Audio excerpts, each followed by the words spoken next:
ससुराल में मायके का स्वाद। ससुराल में आने के बाद मायके की याद तो आती ही है। ये तो हर लड़की के साथ होता है, आपके साथ भी होता होगा। लेकिन हमारी रश्मि शायद अपने मायके से ज़्यादा ही जुड़ी हुई है, इसीलिए ससुराल आने के बाद भी वो मायके की बात नहीं भूल रही थी।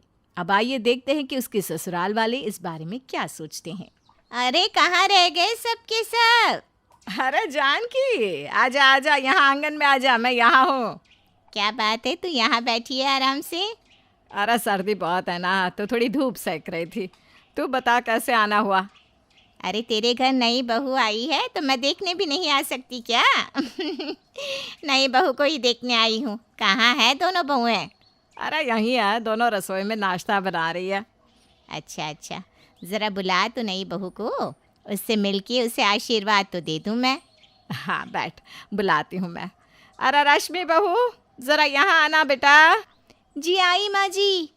देख, ये है हमारी पड़ोसन जानकी, और मेरी सहेली भी तुझसे मिलने आई है। नमस्ते आंटी जी।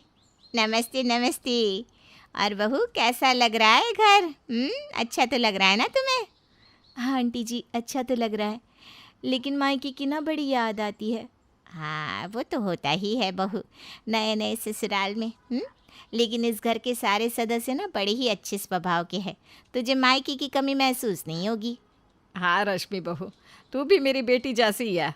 जब भी तुझे अपनी माँ की याद आए तो यहाँ आ जाया कर, मैं हूँ ना बेटा। देखा कितनी अच्छी सास मिली है तुझे। बहू, तुझे किसी भी बात की कमी नहीं होगी कभी भी। कावेरी तो तुझे बेटी की तरह ही प्यार देगी, बहुत ध्यान रखेगी तेरा। ध्यान तो मेरी माँ रखती थी। मेरे कहने से पहले ही मुझे सारी चीज़ें मिल जाया करती थी। मेरी आंखों में कभी भी आंसू नहीं आने देती थी। अरे बहू, ऐसे उदास नहीं होते। एक काम कर, ये ले पैसे और जा थोड़ी देर मार्केट घुमा। थोड़ी शॉपिंग करेगी तो तेरा मन भी बहल जाएगा। जा, ये ले बेटा। देखा कितना प्यार करती है तुझसे तेरी सास। कितने पैसे दे दिए तुझे ऐसे ही। हाँ, मेरी माँ भी ना बिल्कुल ऐसा ही करती थी।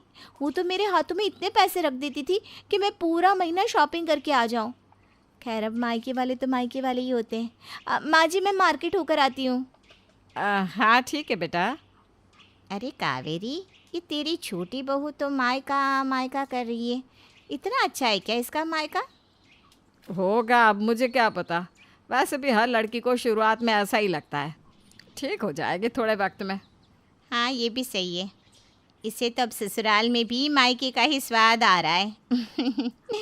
खैर ठीक है, अब मैं चलती हूँ। रश्मि एक बात में नहीं, पर हर बात में अपने मायके वालों को याद करती और उनकी बड़ाई करती रहती थी, और अपने ससुराल वालों को अपने मायके वालों से कंपेयर करती रहती। आ जाओ सब जल्दी से टेबल पर। अरे ऐसा तो क्या बनाया है जो पूरे घर में इसकी खुशबू आ रही है? आज मैंने चाइनीज़ खाना बनाया है, रश्मि को पसंद है ना? अरे वाह रश्मि, देखा भाभी तुम्हारा कितना ख्याल रखती है। थैंक यू भाभी। अरे थैंक यू बाद में कहना, पहले खाना खाकर तो देखो।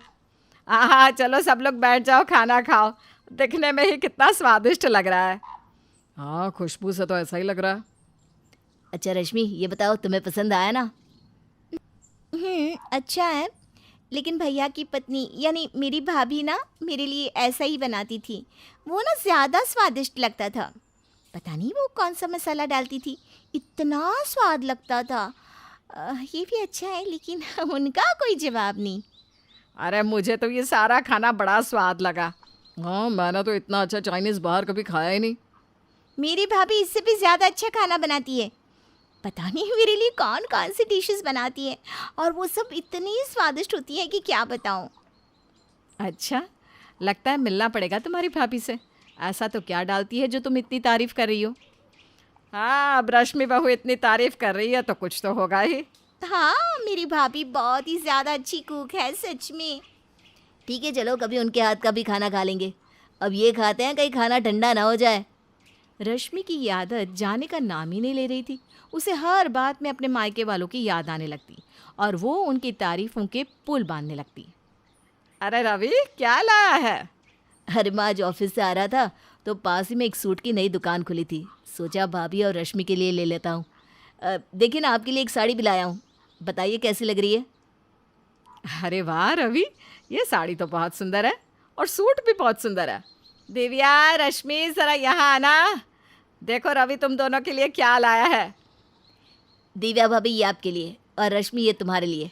अच्छा है ना, दुकान का सबसे सुंदर सूट कहा था मैंने दुकानदार को देने के लिए। रवि, ये सूट सच में बहुत अच्छा है, मुझे तो बहुत पसंद आया और रंग भी बहुत अच्छे हैं। हाँ, मैंने बहुत ध्यान से आप दोनों के लिए पसंद किए हैं सूट। रश्मि तुम्हें कैसा लगा, पसंद तो आया ना? हाँ, सूट बहुत अच्छा है, लेकिन आपको पता है मेरे पापा बाज़ार से चुन चुन के मेरे लिए सूट लाया करते थे। आपको क्या बताऊँ, क्या रंग होते थे इनके, क्या सूट की डिज़ाइन, इतना सुंदर सूट कि मैं देखकर ही खुश हो जाया करती थी। इससे भी सुंदर सूट ले आते थे तुम्हारे पिताजी? हाँ, सच में माँ जी, बहुत ही सुंदर सूट ले आते। और उनको पता है ना मुझे किस तरह के सूट पसंद है। ये भी अच्छा है, पर मेरे पिताजी जो लेकर आते थे ना, उनकी बात ही कुछ निराली है। ठीक है भाई, कभी ससुर जैसी भी पूछ लेंगे कि ऐसा तो क्या लेकर आते थे आप हमारी मेम साहब के लिए जो इतनी तारीफ करती है आपकी।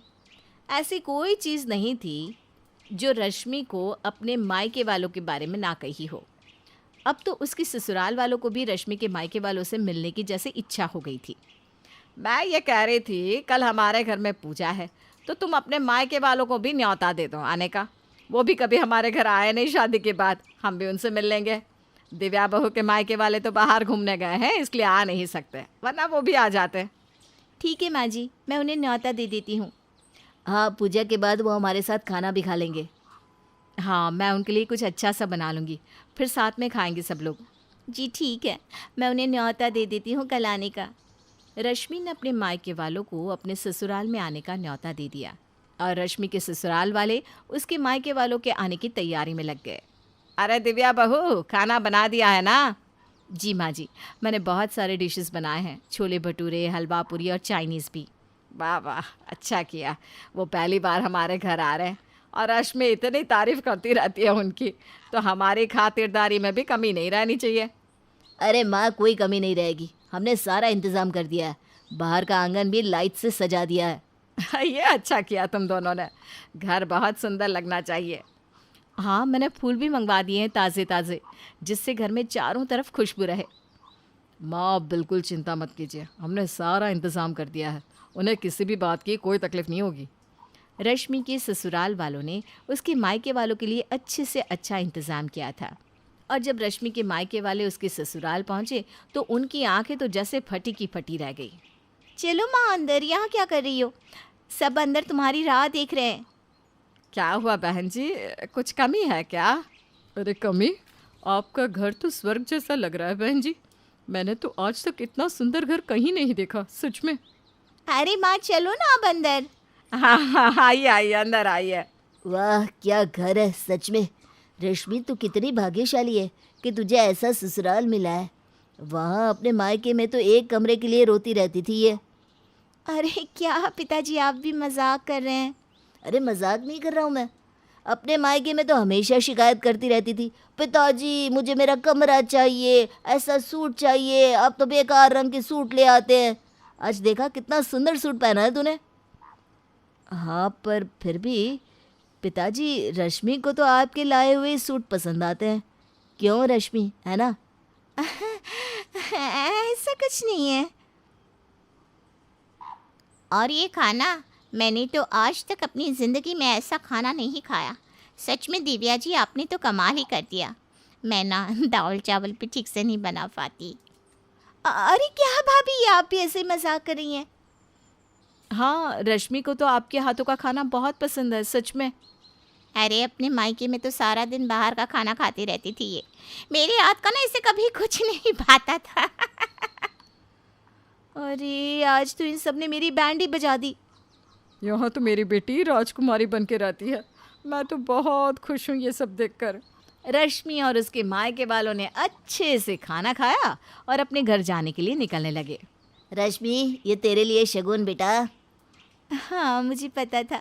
देखा माँ जी, मेरे पिताजी ना कभी भी मुझे शगुन के बिना नहीं भेजते। अपना ध्यान रखना और इस शगुन से कुछ ना कुछ अपने लिए ले लेना। जी पिताजी।